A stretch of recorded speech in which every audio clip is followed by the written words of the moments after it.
What's up, everyone? My name is Dakota, also known as Wathcloth on PSN, and I'm going to talk about some of my design decisions for my game Cosmonaut. Cosmonaut was made in Dreams, Media Molecule's game editor for the PS4, and my submission to the brand new Planet Jam. I ended up placing top 10 in the jam, and I also picked up an MM pick for notable creations. Before we get going, I want to talk a little bit about my design goals for Cosmonaut. My previous jam entries were more about high score and an arcadey experience, so I wanted to shy away from that. Instead, here I wanted to make as robust and full an experience as I could within the time constraints. So what you'll see is a short adventure game made in 13 days. I wanted to tell a story, have real characters, cool environments, and try to elevate the adventure game gameplay beyond just walking and reading. So let's get into it. So immediately here out the gate, we've got what I like to call a strong start. Try to start the scene off with a bang. We start off with a literal collision here in space and some dialogue that's supposed to present some intrigue to the player. The first character that we hear speak with the orange border and the blocky text is Control. That's kind of like, I guess like the NASA ground control of our spaceman Cosmonaut. You'll notice throughout I try to use a consistent color language for the game, so this muted orange is often going to be associated with Control or with the culture that the Cosmonaut comes from specifically, which has been influenced by Eastern Europe. The other note I'll make quickly here is also about the walla, the sound that you hear as the dialogue plays.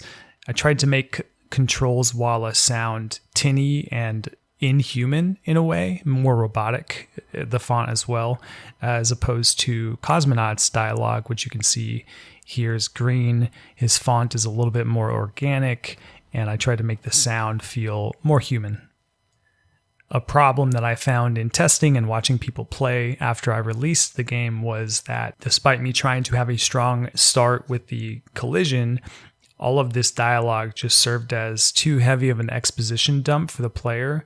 Players also unable to speed up the dialogue, and so I think I probably turned off some players with those choices. After you crash land, you lose touch with Control, and the character himself discusses his goals. He needs to repair his suit.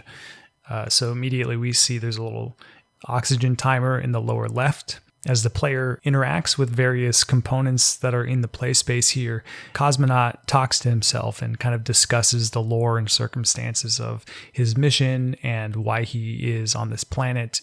I think this is an area of potential improvement. I could have done a better job of mapping out the dramatic beats that I needed to deliver and probably map those onto my scenes. I have 3 scenes in this game, and so it makes a very clean like Act 1, Act 2, Act 3 storytelling pattern. So I could have put like a lot of Act 1 relevant information here and then Act 2 information in the bunker and so on and so forth. I used a lot of community assets to build my scenes. I'm not an artist whatsoever, but there was a ton of really sweet alien plant stuff and space stuff, electronics, really cool props for me to use. Here's an example of me subtly nudging the player in the right direction. If they try to wander aimlessly away from the bunker, Cosmonaut reminds himself, aka the player, that no, instead they need to go to the bunker. So they have to figure out their goal now is, how do I get into the bunker? The keypad itself is the first example of me really trying to move beyond the verbs of move and interact. Now they have to interact with a keypad in a diegetic sense. They actually have to find a code and punch the code in themselves. And I think that elevates the gameplay just a touch, makes them feel more in the world with the Cosmonaut. One thing I definitely didn't want to require was that the player remember the key code here. My goal is not to test my player's ability to remember 4-digit numbers, so we just give them the number on the screen once they've found it in the data module.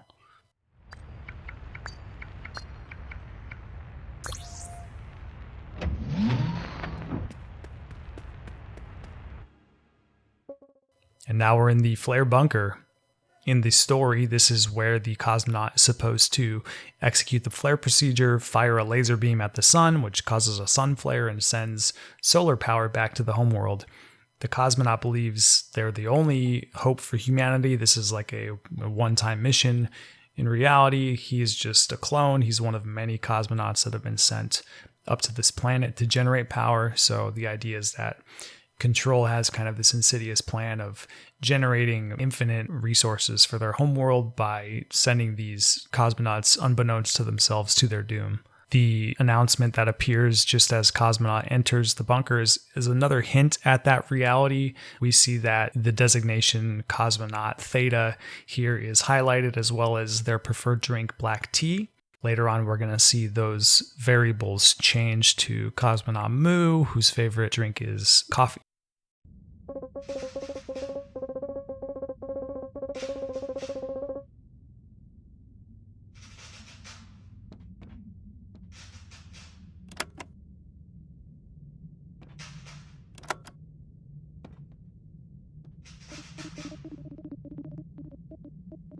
Here, Cosmonaut's message to his significant other back on homeworld. This is probably just some memory implanted in the clone, or maybe the cosmonaut was a clone of some real figure who did have a significant other on the homeworld named Nastinka, but here we are. Nastinka is a Russian name. It's short for Anastasia, and it's just another kind of slight nod to the fact that this is kind of Eastern Bloc influenced. Of course, the word cosmonaut itself, the Russian equivalent to astronaut, and Nastinka is my fiance, so this is a little bit of a love letter to her baked into the game.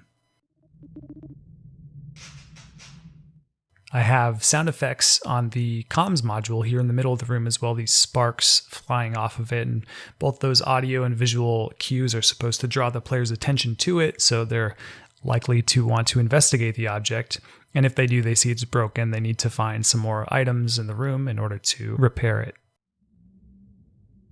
Interacting with the beverage module, of course, shows you the black tea here, again reinforcing the black tea because later when the player is here using the other cosmonaut's code, the beverage module will have coffee in it. So, if the player is super curious and touches everything, they'll see that difference, providing them more clues that things aren't as they appear.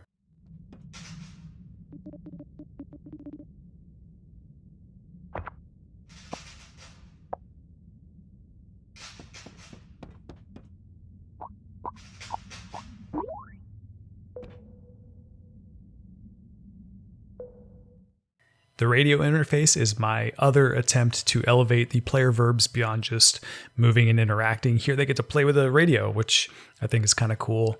The idea here is that the player sees the control frequency on the wall on the right side of the room, and that's how they talk to Control.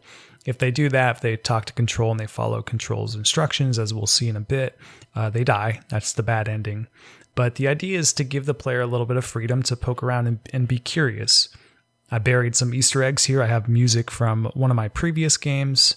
Something I really had fun with was the static at the bottom. The static, of course, becomes less staticky and hones into a sharp line when you dial the frequency close to a signal. So this happens when you find the music, and of course also when you find the other cosmonaut's signal and when you talk to Control.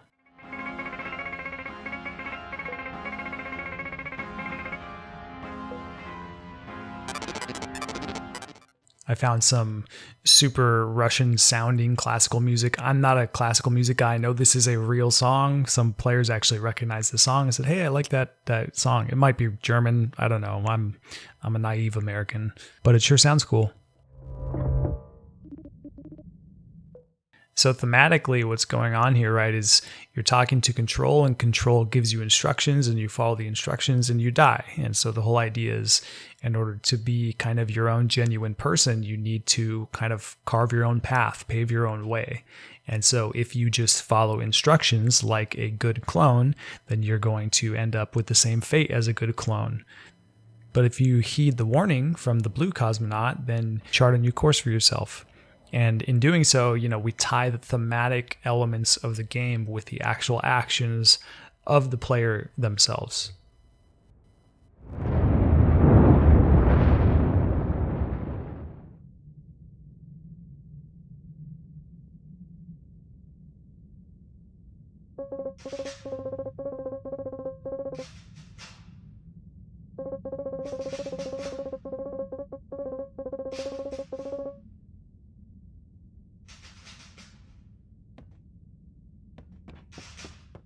Of course, and my favorite nod to the Eastern Bloc influence here is when the Cosmonaut crouches, he does not just crouch, he Slav squats.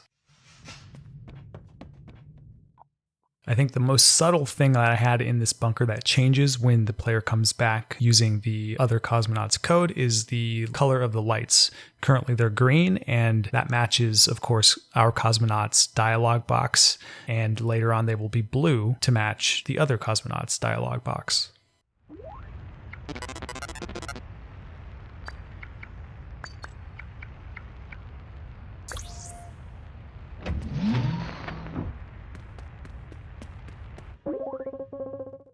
So here we see, of course, the alternate variables, Cosmonaut Moo, black coffee, again reinforcing the hints that something isn't as it seems. We have the blue lights, as I mentioned before.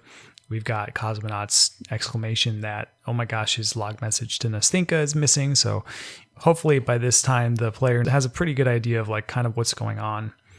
I had to make sure to bold the up on a surface line there in Cosmonaut's dialogue about what to do with the coordinates, because I saw a lot of players in playtests were confused about what to do. So I gently encouraged them to go back up. I think this is the worst part or the hardest part to kind of connect as a player. It may not be immediately obvious that walking towards the edge of the screen also offers an interaction. So I think I maybe needed to have some footprints or other visual cues to try to pull the player over towards the edge.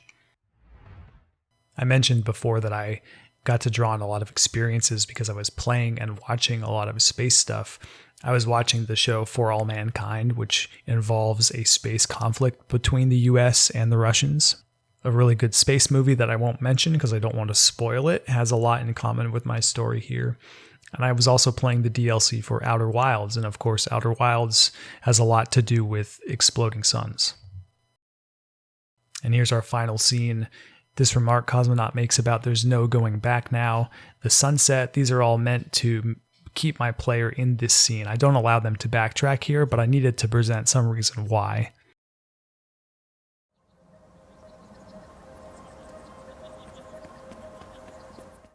I also have a nice little motif playing in the background, which is going to feed right into the song I wrote for the final cinematic sequence of this game. Just really trying to pull on my Hans Zimmer influences here, and I was really happy with what I came up with. So with that, I'll be quiet and let you enjoy the finale.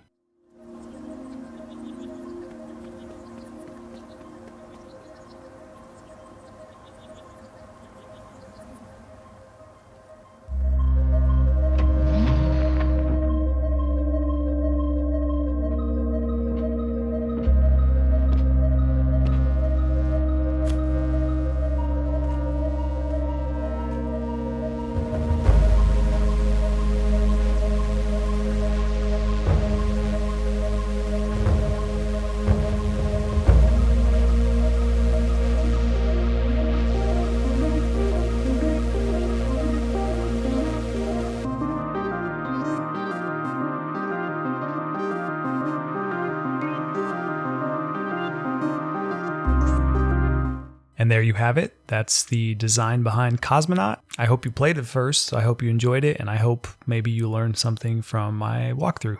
Keep dreaming. Peace.